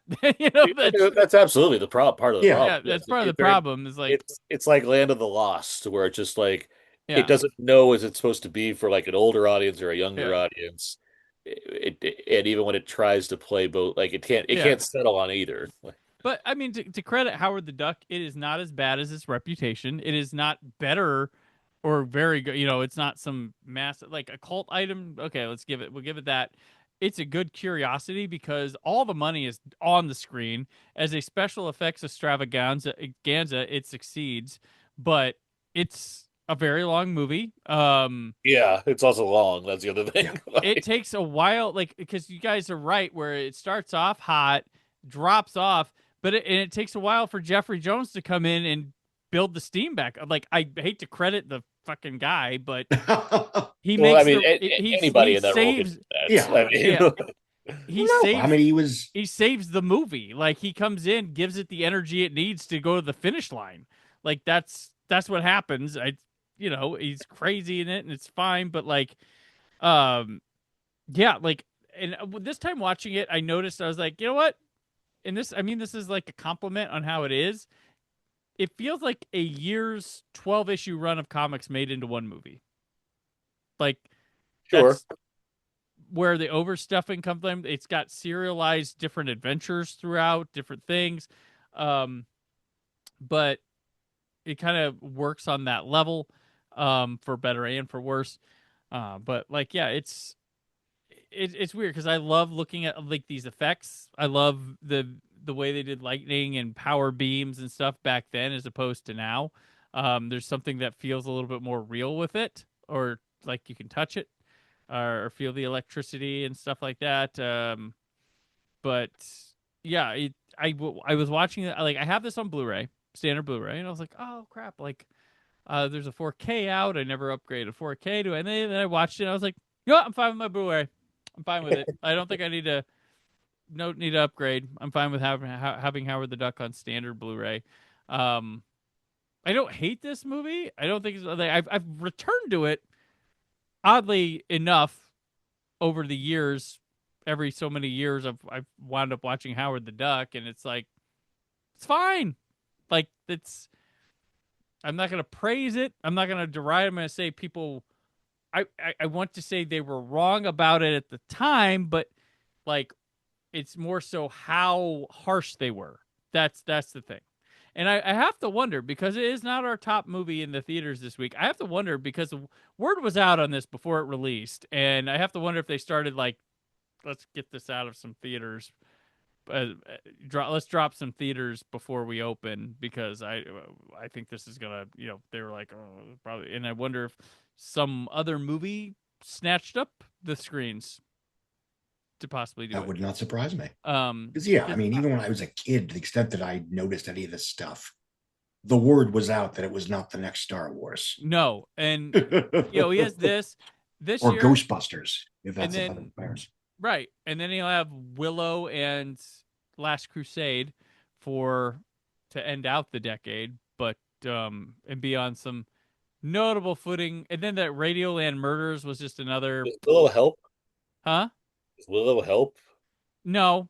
No. Willow it isn't underperforms, and it's not critically praised. It's not. It gets the well, that was mediocre, but it doesn't get the Howard hate. Like, that's the thing. It doesn't get the big Howard drop. But Trusting Lucas was, and then he disappears in the night. I mean, he has Radioland Murders, which kind of, it comes. It's like, oh, it's a George Lucas movie, but at the time, it's like, is this what we want to see from George Lucas? Like, that's kind of what happens with that one. And then Star Wars comes, and everybody gets excited, but their tell of how people were going to react to the Phantom Menace here with Howard the Duck and with Willow. Like, that's... Yeah. And to a certain extent, and obviously the films were incredibly successful commercially and whatever. Yeah. But it certainly was a case where, if Radioland Murders had done, been successful, if Howard the Duck had been successful, if Willow had been successful, he might not have come back to the Star Wars prequel trilogy because he didn't feel he had, it was almost like a nowhere left to go kind of situation. I think it was always it was always on his mind. He wanted the technology to be there. I was going to say he might have tried to do it sooner. Yeah, he might have pushed it closer to Jurassic Park time. He might have beat Jurassic Park to it. That might have been. Yeah, I think that because especially when you have James Cameron doing like The Abyss, the technology is getting to where it needs to be. Like, obviously, he's a very ambitious person when it comes to that kind of thing. So I can see. But yeah, or he tries to do the special editions of Star Wars earlier and then do the prequels. Yeah, that's possible. Another sign of people having things to say about Lucas, the reaction to the special editions, regardless of how financially successful they were. There was certainly a loud portion of people that were like, "What's going on with this Jabba?" and does Jedi actually rock? Yeah. I do wonder, because there's a brief scene in The Mandalorian Grogu where like Rado says like the same thing in two different scenes, almost back to back. And okay, screenwriting flaw, whatever, but it's like, is that a weird homage to the special edition where like the scene between Greedo and Han and Jabba and Han are like weirdly similar in terms of dialogue? There was a shot that I feel like there was a shot in Mandalorian Grogu that I felt was paying homage to that Jabba scene. Because I'm like, oh, he looks just like the Jabba from the special edition. Yeah, so, I could see that. Yeah, whatever. Anyway, Howard the Duck. If you're curious, check it out. If you haven't seen it in a long time, I guess that's fine, but it is what it is. But none of the songs from that movie wind up on the Casey Kasem Top 40 this week. Unfortunate. Yeah, that's a tragedy. So the songs are not bad. So. Where was Kenny Loggins when he needed him? Right. So let's head into the top 10 of that. American Top 40. On American Top 40, I'm Casey Kasem. Hits from coast to coast. The countdown continues on our way to number 1. Number 10, debuting in there, Opportunities. Let's Make Lots of Money by the Pet Shop Boys. And number 9, also dropping in here, We Don't Have to Take Our Clothes Off, Jermaine Stewart. Number 8, Nasty, Janet Jackson falls 4 spots. Staying at number 7, Love Touch by Rod Stewart. Jumping 2 spots, Mad About You by Belinda Carlisle at number 6. Number 5, Invisible Touch by Genesis drops 2. Jumping up 2, Papa Don't Preach at number 4 by Madonna. That's Madonna, not Kelly Osbourne. This is an aggressively hetero soundtrack mix. Right. Number 3, Danger Zone by Kenny Loggins drops from number 2. Sledgehammer falls off number 1 by Peter Gabriel. And number 1, Peter Cetera, Glory of Love from Karate Kid Part 2.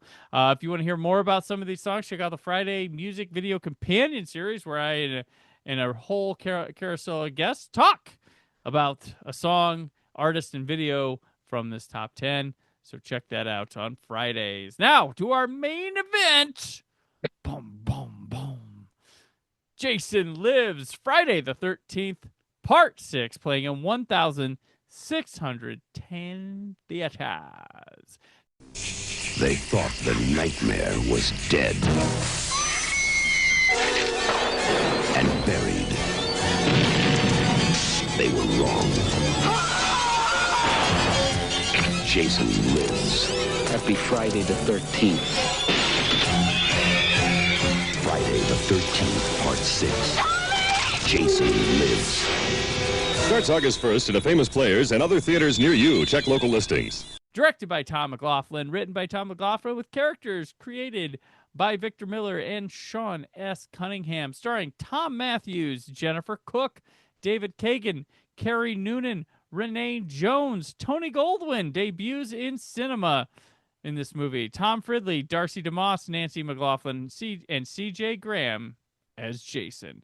Composed again by Henry Manfredini. This is one of his best scores, I have to say, as a Friday the 13th fan. I really like some of the other themes he throws in here. Cinematography by John Cranhouse, who does Kickboxer, but also he does mostly aerial photography for movies like Nick of Time, Broken Arrow, Set It Off, Star Trek IV, and Generation, Sleepless in Seattle, Menace to Society, Hot Shots Part 2, Child's Play 2, and Secret of the Ooze. Tommy Jarvis exhumes Jason Voorhees to cremate his corpse, but inadvertently brings him back to life instead. Idiot. The newly revived killer seeks revenge, and Tommy may be the only one who can stop him. All right, you've each done one. Who wants Jason first? Scott, okay. Forgive me, some of these are anecdotes you've heard already, but this was the first Friday the 13th movie I ever saw when I was a kid. And not knowing the franchise beyond its bare essentials, I was sort of taken aback. It's like, are these supposed to be funny? Because this is funny.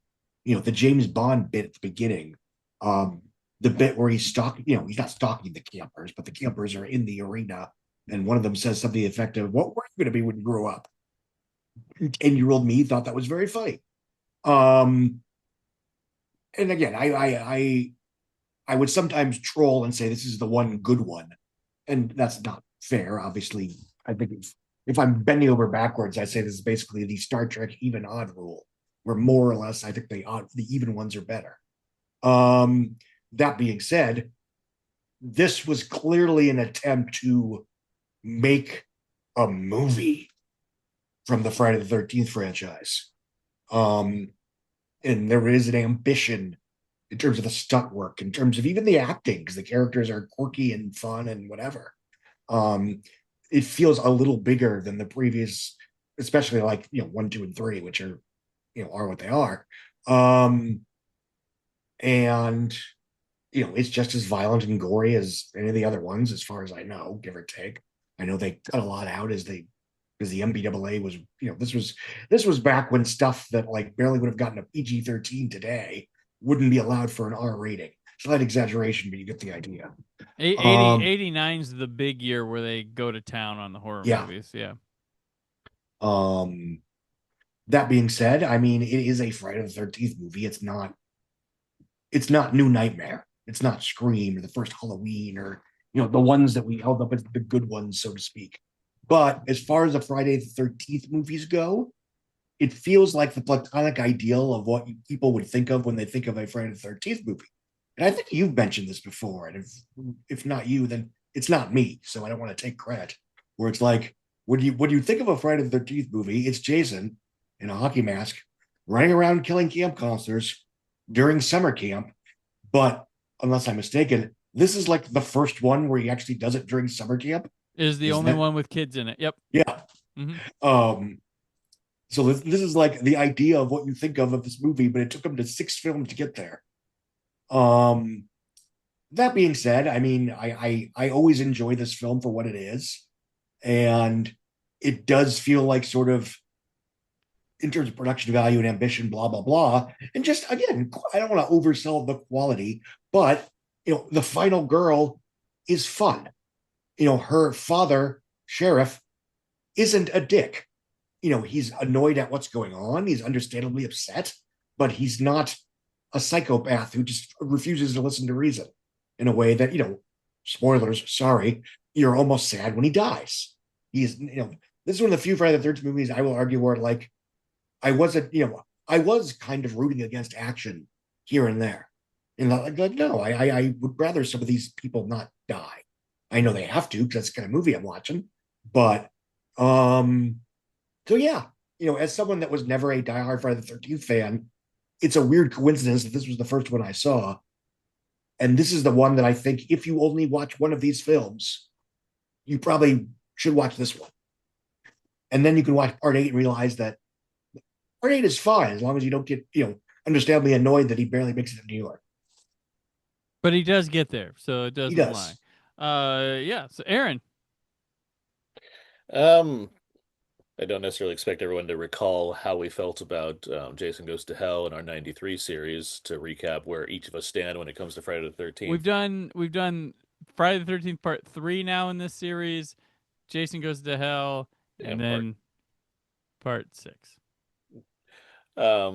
So just to briefly recap, when it comes to the kind of the slasher franchises, I'm a Halloween guy. Friday doesn't measure up in the same way for a bit, but I do have the big box set. I've seen them all. I do like most of them more or less to different degrees.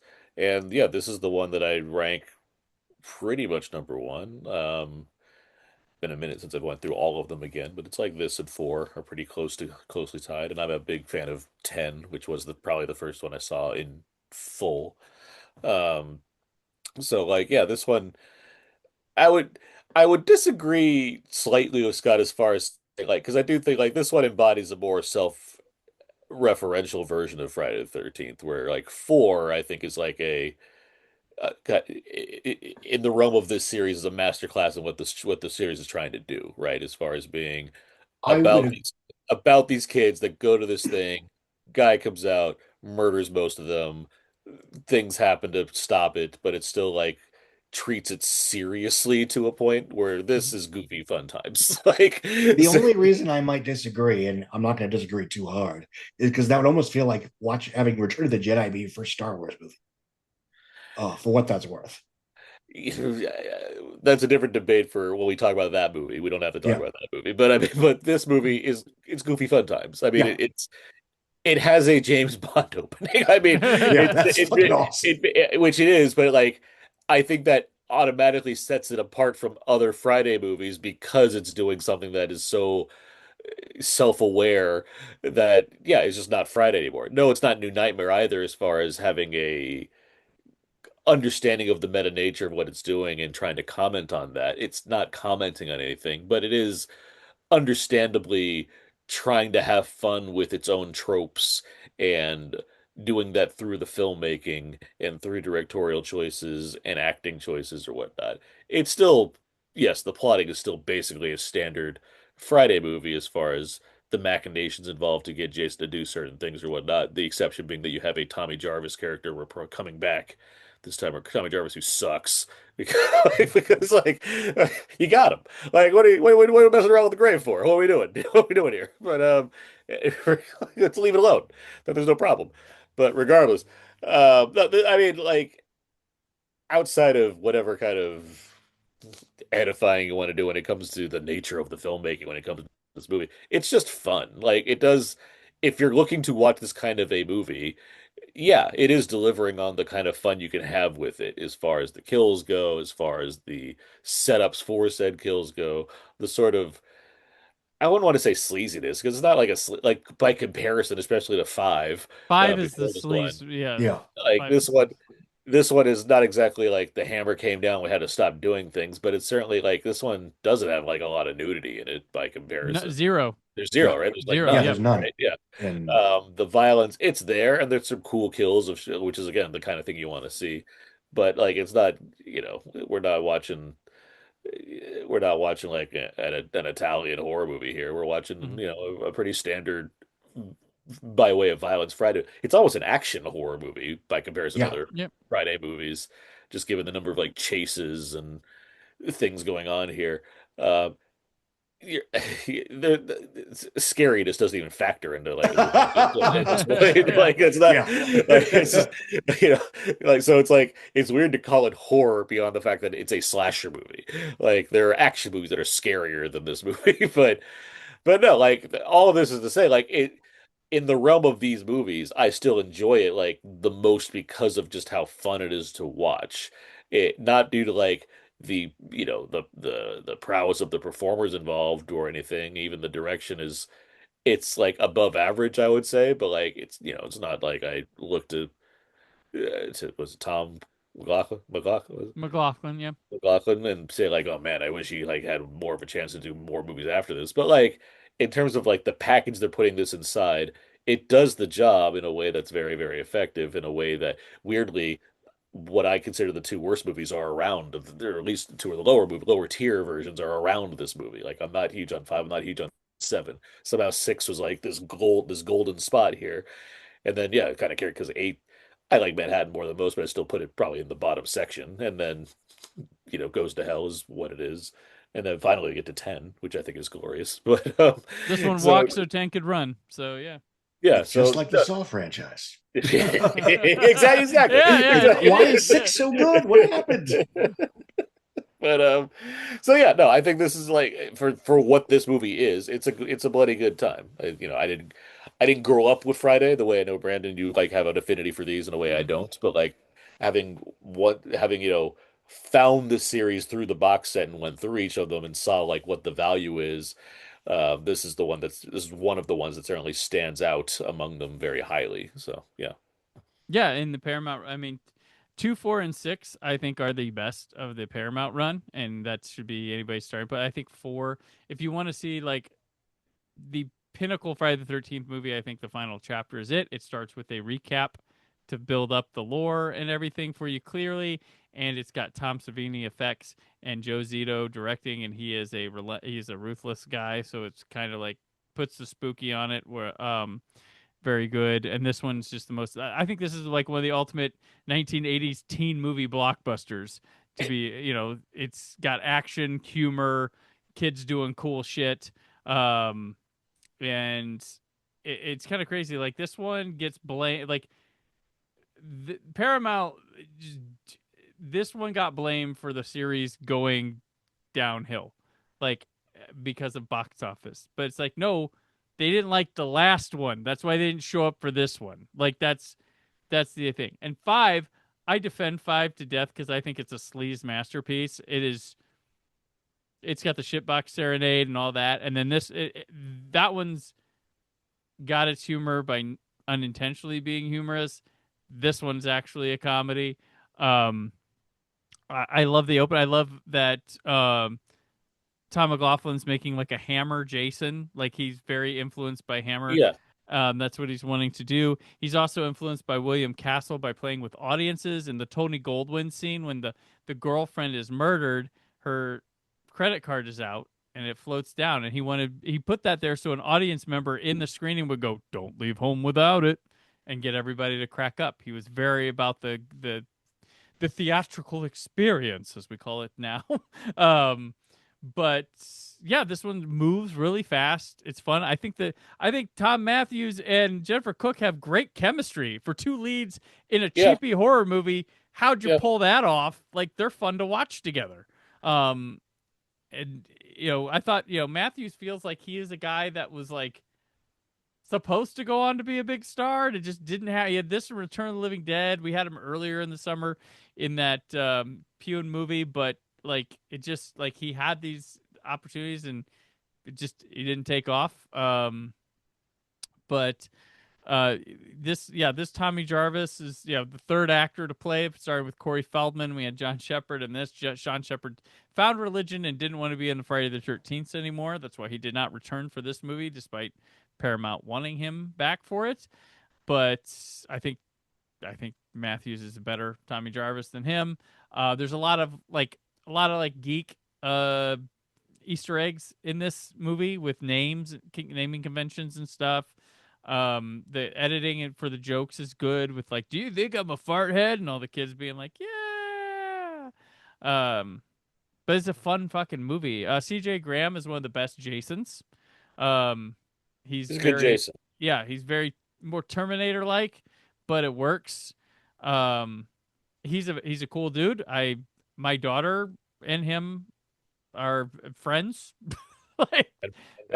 She's seen him a couple times. Like he'll pull her when I'm at Days of the Dead, and he's usually a guest there, and he's wants to catch up with her every time she's there.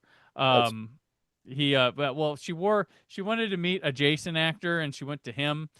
one year, and she had a Michael Myers shirt on, and he told her, he's like, hold on, can I say something? And she's like, okay. He's like, do you like sports? And she's like, sure. And he's like, what's your favorite team? And she's like, the Pacers. And he goes, okay. Would you ever go to a Pacers game wearing a Boston Celtics shirt? She goes, I would never. He goes, so why are you coming to my table wearing that bullshit? And she was like, oh my God. He goes, I'll make you a deal. She goes, okay. He's like, I'll give you money right now if you take that shirt off and go buy a Jason shirt. I don't even care if it's my Jason. If you go, I'll give you the money for the shirt. What do you say? He goes, it's my. And she was wearing one of my shirts. She's like, old shirt. She's like, it's my dad. He's like, well, your dad has poor taste, but you can put he goes, you can put it in your back pocket. I'll give you the money. And she goes, okay. And he went in his thing, got her out like $30 and goes, go ahead, go get a shirt. Go and show me.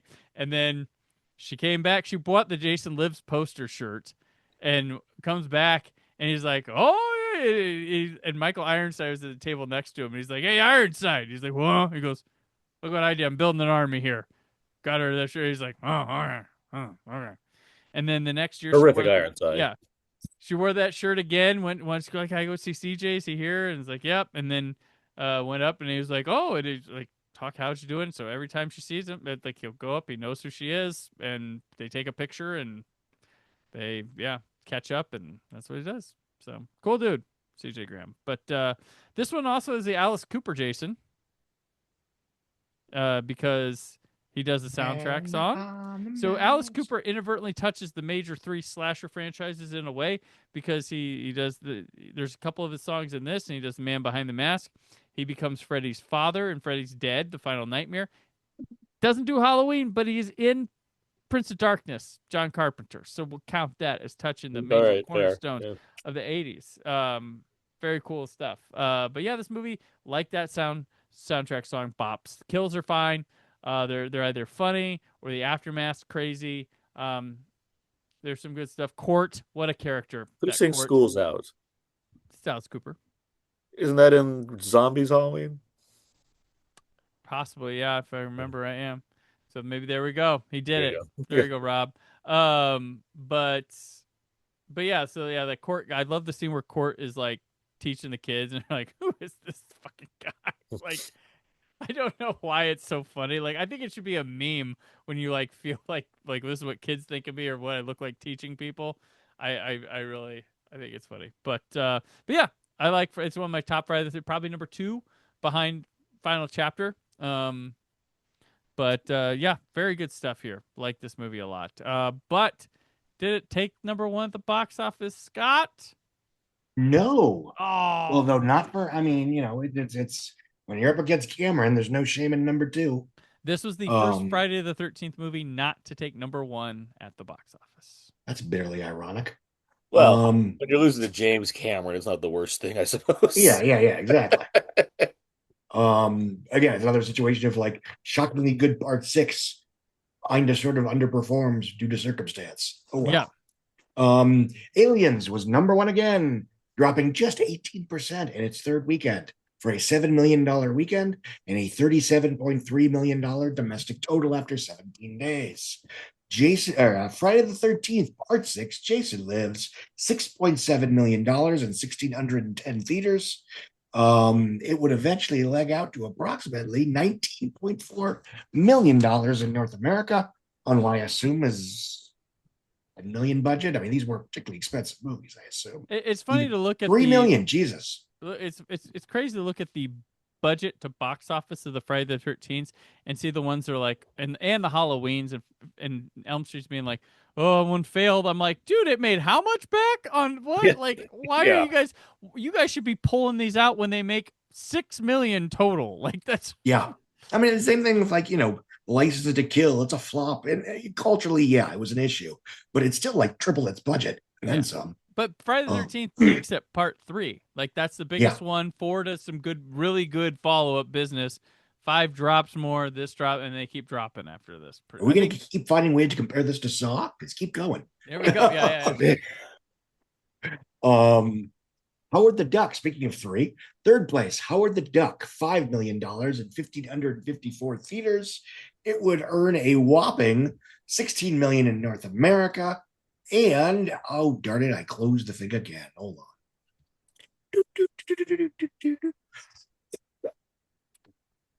Where is the... Anyway, hold on a second. I apologize. Did you say duck? Yes. What the duck? What the? Yes, it only, yeah, oh God. It only earned 38 million worldwide on a 37 budget. That sucks. Even for the 80s, that sucks. So yeah. The Karate Kid Part 2, $4 million, minus 16%.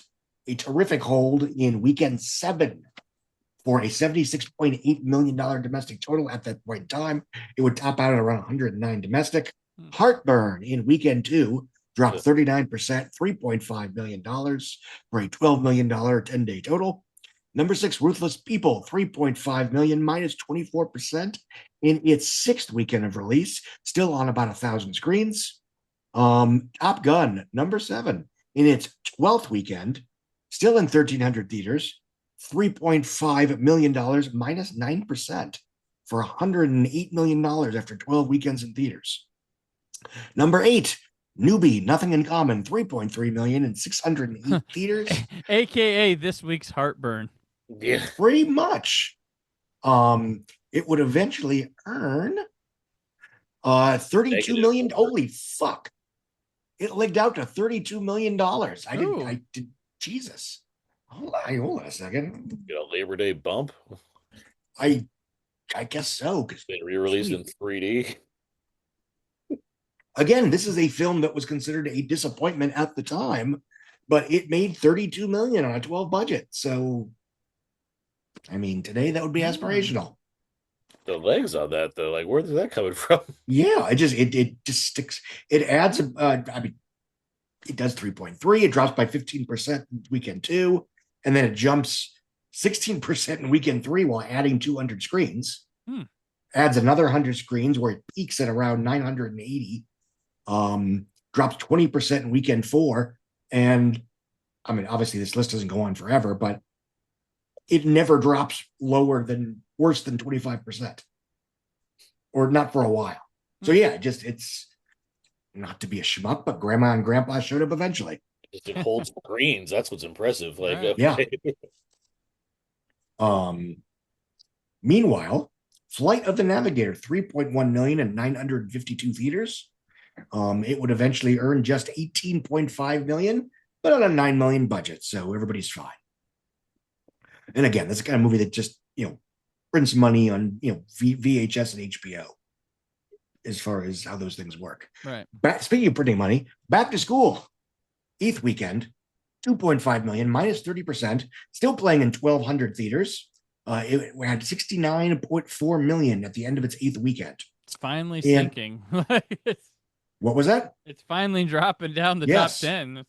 It bleeds. We can kill it, to quote next year's big summer movie. One of them. On a Honeymoon. I mean, this is after the top 10. Yeah, we can. Maximum Overdrive dropped 56% in weekend 2, which is pretty awful for 1986. Yeah. I keep forgetting the name of the first movie we discussed. Choke Canyon. Was that? I can't find any grosses. I can't find a theatrical count. I just know that it opened in theaters. So we will assume nobody counted. I don't know. All right. Well, that's how it rolls out here for this first weekend in August. As we head on out, Aaron, where can people keep up with you? You can find everything I do on my personal Substack page, cozies.substack.com. I write movie reviews for We Have Entertainment. I co-host a couple of podcasts. One is called Out Now with Aaron and Abe. It is a weekly podcast where Abe and I discuss movies with other fellow film critics and film fanatics. And there's also the 2-time award-winning Two Black Guys Talk Godzilla, where my friend and fellow film critic Terrence Johnson and I discuss the Godzilla films in chronological order. At this point in August, we should be probably about to start our Millennium Era season if we haven't already. So New Millennium. That's right. But we're about to freak this. Yeah. And I'm on the socials at Aaron's PS4. And Scott? I am a semi-regular contributor for Puck News. I write, run, and maintain the Outside Scoop for Substack.